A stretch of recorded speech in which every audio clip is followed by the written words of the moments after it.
Isto é para pasar... Non se chupo máis, se chupo Para pasarte se queda bien. Aí. Non, é ali. Bueno, moi bo día a todos. E a única que presente. Casualmente. Nada, é un placer para mí presentar a Rafa Vallejo, que aparte de un bello amigo que facía tempo que non víamos e compañeiro, tamén un colega da Universidade de Vigo, non?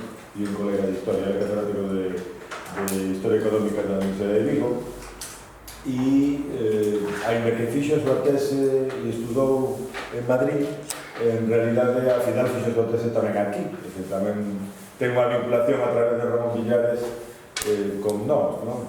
E con este grupo e con esta universidade, non? Bueno, el con Barro, por eso está amigo en vez de ir para aquí, porque xa se sabe que tira para baixo, non tira para arriba, va por la ría. Estuvo convidado e foi profesor convidado en varias universidades estranxeiras e españolas. Traballou sobre un asunto complexo, que é a cuestión fiscal no século XIX, traballou sobre as negociaciones de Mendizábal, sobre reformas tributarias, fixo 2 libros na súa tese do 98, logo fixo un libro máis sobre o tema. Para min era eso, e sempre foi eso, a historia agraria, a historia rural, vinculada á cuestión fiscal. Estuvo tamén e formou parte de sempre do antigo Seminario de Historia Agraria, da Sociedade Actual de Estudio de Historia Agraria e da revista Historia Agraria, non? Traballou a súa tese dirixido a Villares de Paco Comín, que era o gran especialista nestas cuestións e sigue sendo a gran referente, non? Pero nos últimos tempos virou, non sei como, porque de feito hoxe espero que non lo explique tamén e o entenda, de pronto apareceu traballando sobre un asunto pois que ten moito interés, que é moi innovador, que rompe, racha moito, como nos pasou a todos os que traballamos sempre sobre temas agrarios. Ao final, aí parece que é unha constante, de pronto acabamos traballando tamén sobre outros temas que en realidade nos interesaban moito, non? Nuns casos uns, noutros casos outros. Historia política, ou historia ou de memoria, ou, neste caso, algo que ten moito que ver, además, con a súa actividade como historiador de economía, que é o turismo, que ten moito que ver con o mundo de hoxe, e que son as preguntas que desde hoxe nos facemos ao pasar. E aí, bueno, este monumento que creo que casi todos os podes coñecer, e que vou falar agora tamén, que o traigo aquí físicamente, porque está aí en relicario, que fai con Carlos Larrinaga, e que é, bueno, pois, digamos, a aproximación máis completa a un asunto que ten moito percorrido no futuro, que asombrosamente estaba desaparecido das nosas preguntas de investigación historiográfica, que sempre nos derivan do presente, pero con un certo retraso. Igual que nos preguntamos por a industrialización, xa case nos tempos do inicio da desindustrialización, cousa da que non nos dábamos conta, porque todo eso ocurre a finales dos 60 e nos 70 e nos 80. Da mesma forma, pois neste momento onde se está cuestionando o turismo global por moitas razóns, pegada ecolóxica, turismofobia, excesos, etc., pois nos temos que preguntar, e é o que fai, sobre a historia do turismo para poder entender o fenómeno no presente tamén, non? E, bueno, pois, e máis, deixo-vos con él, insistindo en que é un placer, e que retomaremos isto. Falarán unos 45-50 minutos e despois, como sempre, os someteremos a unha crema de preguntas. Gracias, Lorenzo. Bueno, estuve de verdad moi contento de que desde o noso seminario, que ten unha longa trayectoria, un prestigio, unha marca, pois me puxeron aquí a esta facultade na que, como dixo Lorenzo, non teño moitos vínculos, pero si a tese a defendín aquí no ano 98, non? E, bueno, veño vos presentando un tema que non é colateral a minha investigación, é dicir, nos últimos anos é o tema principal, non? E que surde desde o ano 2000. No ano 2000, Lorenzo, publicábase un boletín da Asociación de Historia Económica, aí xa coño, non? Que se traballaba sobre iso, traballaba sobre fiscalidade, agricultura, reformas tributarias, pero que un dos temas que tiña interés era eso. De feito, a miña lección para a titularidade fora o tema de historia do turismo en España, non? No ano 2002 teño a primeira publicación. E retomeino claramente a partir de 2013, 2014. E o que vos veño contando aquí, o que vos vou contar aquí precisamente E isto, non? É o presentar algúns dos resultados obtidos na investigación que fui facendo sobre a historia económica do turismo en España, que levo traballando de forma bastante intensa desde 2013, non? É centrado, neste caso, no período 1939,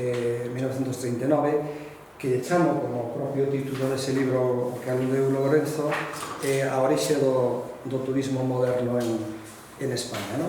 A miña exposición eu vou organizar en 3 apartados, non? A primeira é España como país turístico no primeiro terzo, 2 problemas historiográficos de fondo para a súa caracterización. Eu creo que isto pode ter un certo interés metodolóxico e de enfoque, non? Logo, presentar os resultados da miña investigación concretados na economía do turismo en España no primeiro tercio, e organizo en torno a 5 ideas principais, non? E logo, outra das cuestións abordadas que é a de a xeografía turística e como xa para este período cabe identificar algún subsistema turístico regional. Bueno, a primeira cuestión, por lo tanto, é a cuestión historiográfica, non? E a idea esta, non? Que a historia económica do turismo deste período do 30-39 non foi quen de responder a estas preguntas, non? Canto turismo, que tipo de turismo, se nacional e estranxeiro, que aportou o turismo á economía española, si segueu en España a mesma trayectoria que o turismo internacional e as mesmas fases, e que lugar ocupa España no mercado turístico mundial antes da Guerra Civil, non? Antes do 36-39. Estas son cuestións que non estaban resoltas e, bueno, eu me pregunto cales son as razóns que están explicadas neste libro e nalgúna publicación. Básicamente, as razóns teñen que ver, desde o meu punto de vista, con dous problemas. Un problema moi obvio, non? Que faltan estadísticas turísticas, estamos nunha fase pre-estatística, non? Hai que ter en conta que os primeiros registros surden coa primeira administración turística seria, no 98, coa creación do Patronato Nacional de Turismo.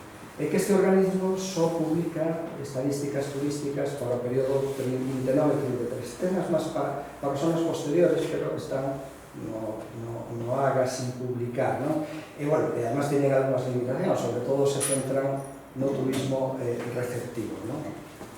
Por lo tanto, esta sería unha primeira idea, a falta de series estadísticas constituye un serio obstáculo para a investigación sobre a economía do turismo neste período 1900-1939. Vale?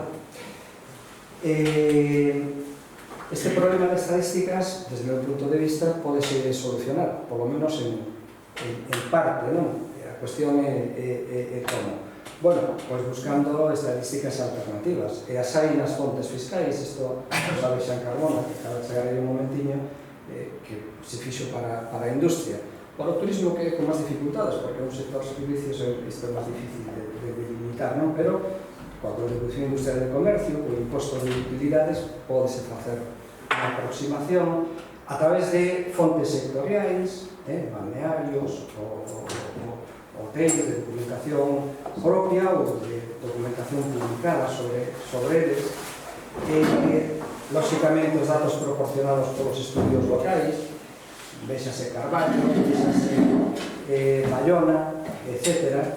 E, lóxicamente, estudiando ben os datos estadísticos do Patronato Nacional de Turismo. Os que están publicados, que non foron ben analizados, porque eran limitados a uns anos, e os non publicados que están no AGAR e que eu, en parte, utilicei para estes traballos, non? E logo as estadísticas internacionais de turismo, a Sociedade de Naciones e os primeiros expertos en economía do turismo, Kirby, Norman, Mariotti e Trinidad.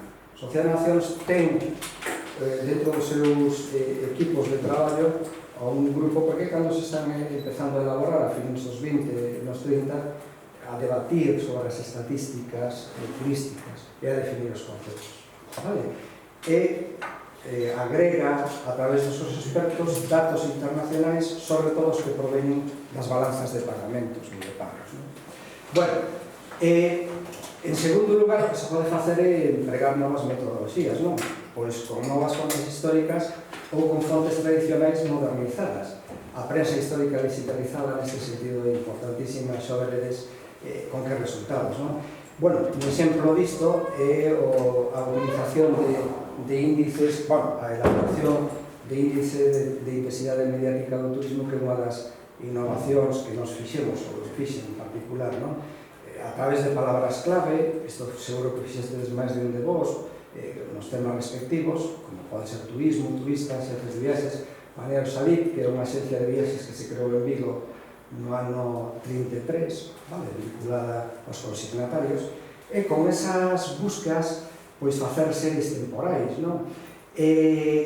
Por lo tanto, usar unha fonte cualitativa para crear unha serie cuantitativa, non? E elaborar, como dixen, índices de intensidade mediática. Eu teño moitos elaborados para distintos conceptos destos, non? Bueno, este é un exemplo. Estos son índices de intensidade.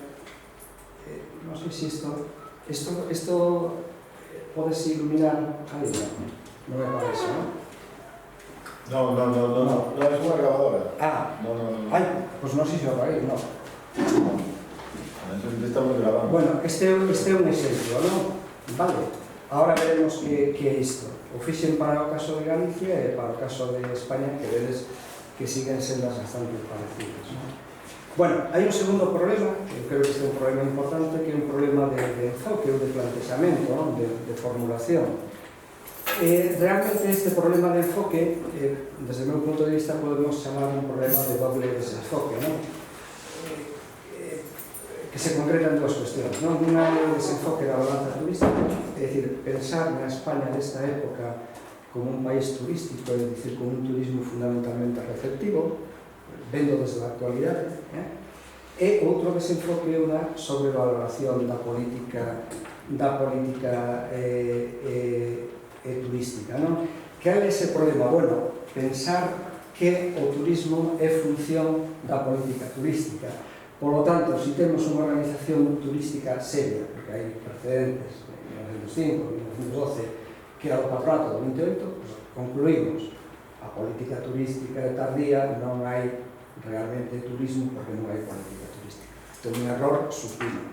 O turismo é fundamentalmente unha cuestión dos agentes privados, outra cousa é o papel importante que poden ter e teñen a administración turística, non? Como solucionar este problema do doble desenfoque? Bueno, pues desde o meu punto de vista, aplicando un enfoque sistémico, é dicir, considerando o turismo como un todo, partindo dunha idea que é a idea do sistema turístico. Un sistema turístico que neste período, como veremos, é un sistema turístico de información. Que é un sistema turístico? Bueno, isto foi un cadriño que eu elaborei a partir do que fan outros autores, o que fai a literatura, que, por unha parte, que existan destinos e produtos turísticos, por outra parte, a economía é que haixa un mercado, non? Ben no ámbito informal ou ben no ámbito formal. O turismo empeza, generalmente, sobre todo nos povos que se van turistificando no ámbito informal, non? Lóxicamente, nese mercado hai axentes, por unha parte están os consumidores, os turistas, que poden ser nacionales e estranxeiros, están o que se chamaba entonces asociacións de turismo activo, por exemplo, de ciclistas, de excursionistas, isto que son as asociacións de turismo activo, non? Asociacións de turismo receptivo, sindicatos de iniciativa turística, estarían aí, hai algúns máis como veremos, non? A administración e as empresas que son os oferentes, non?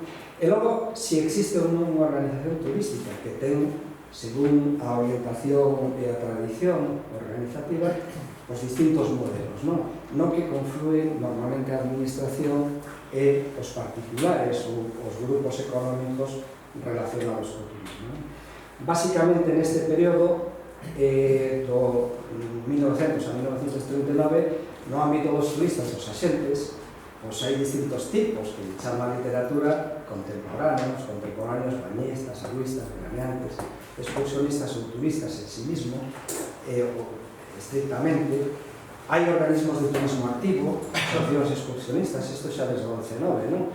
clubs de alpinismo, clubs de ciclistas, redes automóviles club, motoclubs, asociacións de camping, touring clubs, etc. Todo iso hai en España, de forma moi dispersa, sin a intensidade de outros países, pero existe. Logo, os organismos de turismo receptivo, que aquí se chaman sindicatos de iniciativa ou sociedades de fomento do turismo, en Galicia hai unha desde 1902 en Vigo, que le sigue inmediatamente outra que se crea en Santiago con a mesma denominación.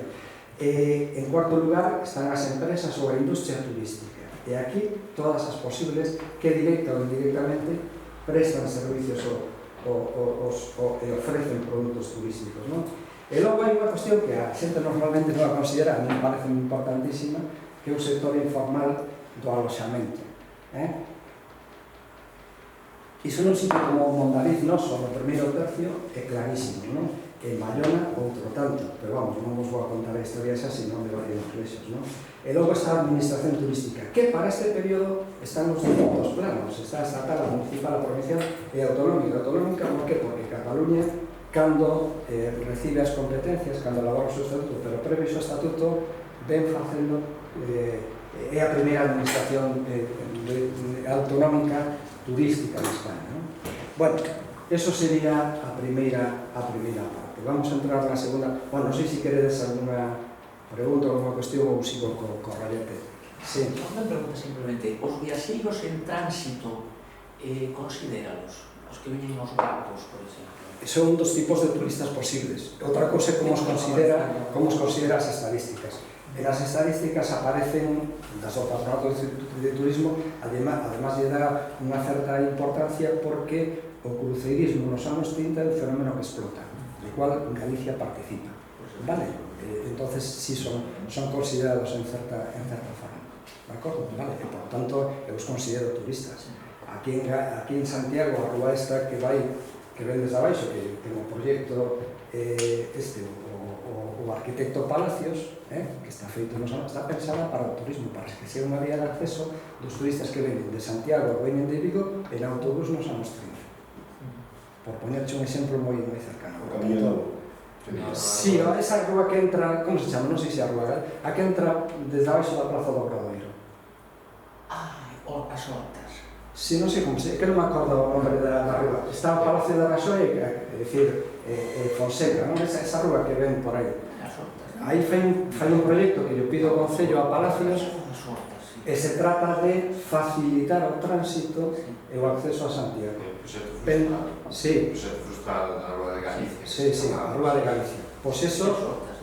Non, é un proxecto frustrado que quere facer efectivamente como unha avenida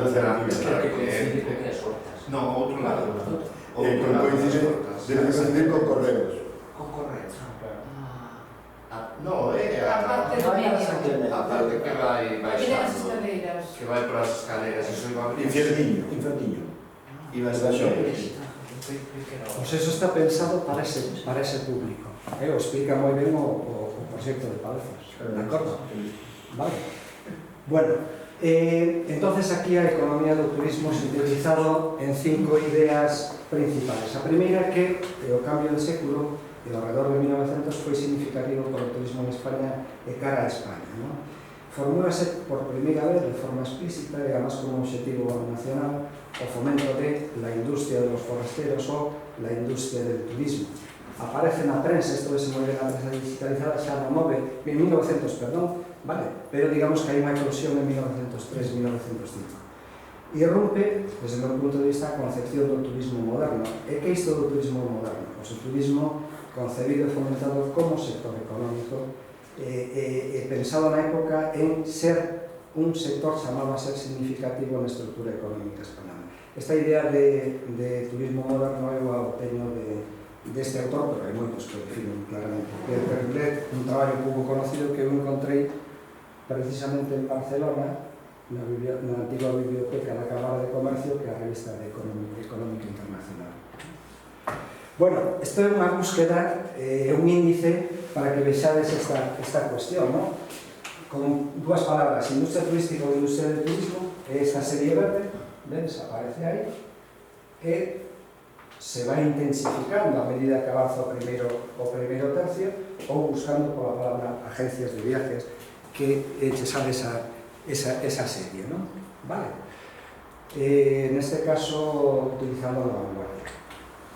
Bueno, a segunda idea é que o turismo en España entre 1900 e a Guerra Civil seguiu a mesma trayectoria do turismo internacional, os mesmos ciclos ou fases, e unhas similares transformacións nas súas modalidades, nos suxetos que efectuaban as prácticas turísticas e nos axentes que fornecen os servicios turísticos e fixeron posible as viaxes de placer. Esos entrecomillados son de traballos meus, vale? Por lo tanto, estou recollindo ideas parecidas.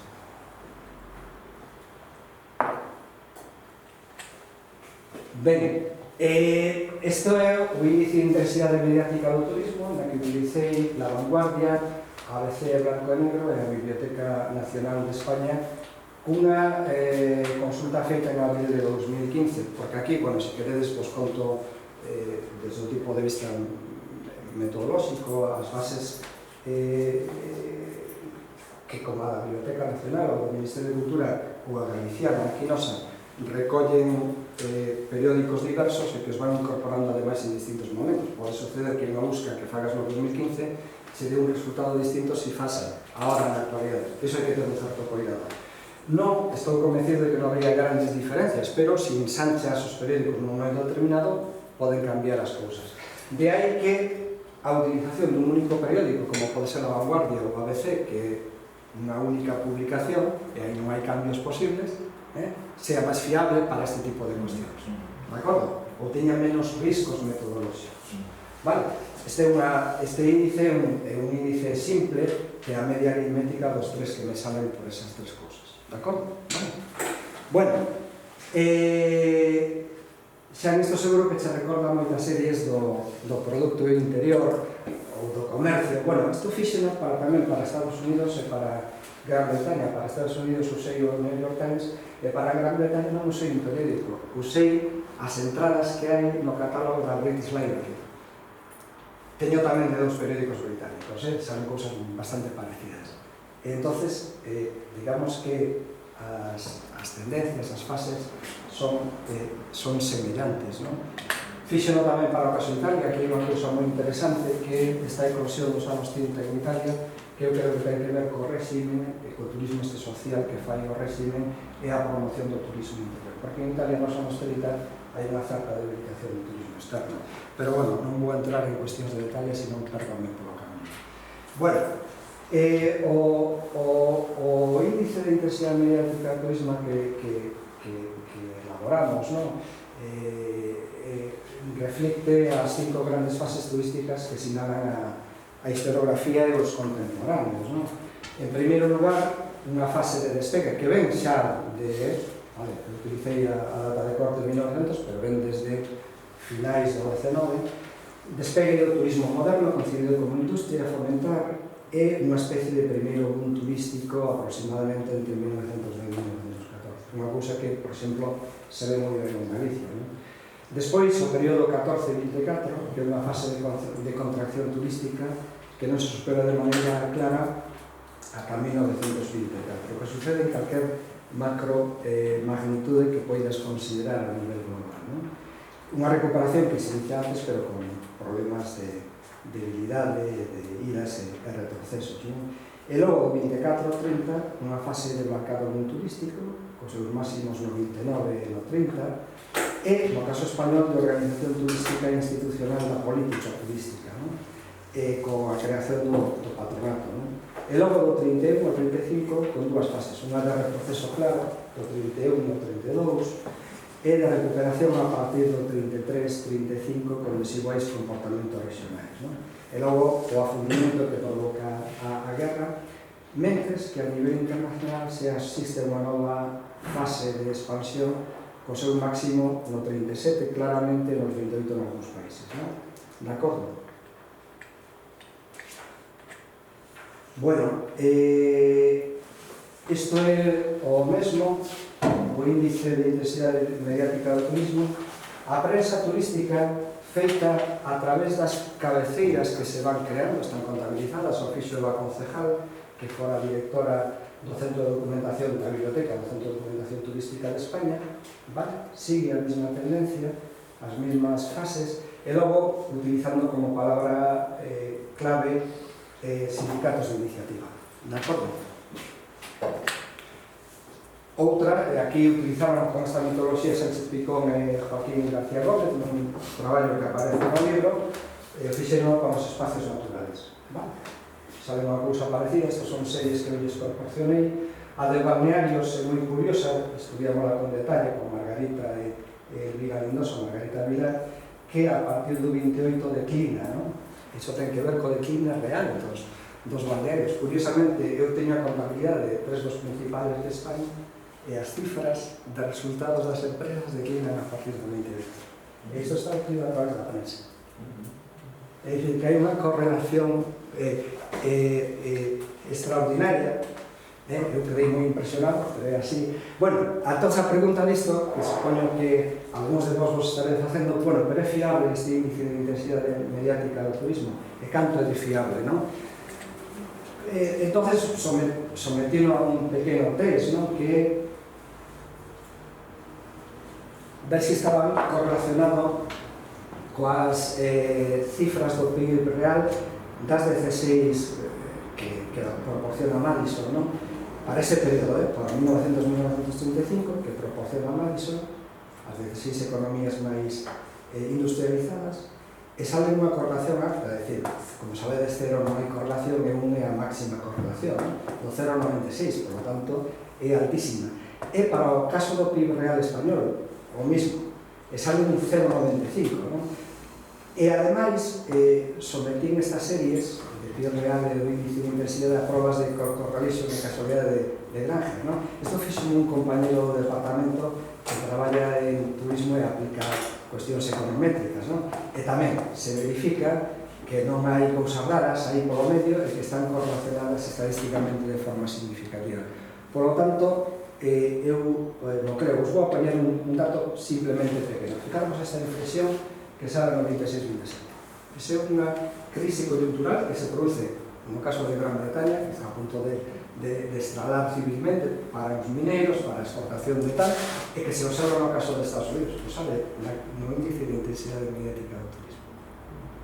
Vale? Os podía poñer o derrumbe no ano 32-33, bueno, en fin, non vamos a tal porque son cousas realmente sabidas, o que sí quero subrayar é que existe esta correlación, non? Vale, terceira idea, o turismo neste período esténdese socialmente entre os españoles e as españolas desde unha práctica minoritaria en boa medida elitista durante o século XIX ata alcanzar as clases medias e algunhas capas da clase traballadora xa nos anos 20, sobre todo nos 30, nun proceso que eu lle chamo de capilaridade social cara abaixo, non? O turismo deste período, que isto sería unha segunda idea relacionada con esta, é un fenómeno protagonizado máis polos españoles, tanto dentro de España como cara ao estranxeiro, porque hai un importante turismo emisor, que de estranxeiros cara a España. De acordo? Vale. O turismo emisor é moi importante nos anos 20, isto ten que ver cos tipos de cambio, bueno, con outro tipo de cuestións, non? Bueno, esta é unha estimación que eu fixe en colaboración con Marga e Elvira de o turismo, canto turismo aí en España e que estrutura ten ese turismo, non? Bueno, o turismo receptivo das estadísticas, vale? O outro, o dos españoles no estranxeiro é estimado a partir da balanza de pagos turística e os españoles en España está tamén estimado tendo en conta os porcentaxes que vin en distintas estadísticas locais, de acordo? Barcelona e outras cidades. E sabe esta composición, vale? O mayoritario é o turismo español dentro de España, vale? Seguido polo a porcentaxes máis ou menos iguales de estranxeiros en España e de españoles no estranxeiro. E dides vos, isto é normal, é unha estructura semellante a outros países, fixados o caso de Italia, que ten históricamente máis turismo estranxeiro e que ten máis importancia do turismo estranxeiro no conxunto do turismo total, pero os viaxeiros teñen cifras de outros anos, poñamos simplemente este, salen un 82%, vale, de viaxeiros nacionais, un 17-18% maior o de estranxeiros en Italia, pero non é xo de España. Por poñervos outro dato que non está aí, Checoslovaquia, que ten a principios dos anos 30 o mismo PIB per cápita español, os checoslovacos que fan turismo son o 13% dos turistas totais. Vale? Non hai razóns para pensar que en España, polo menos en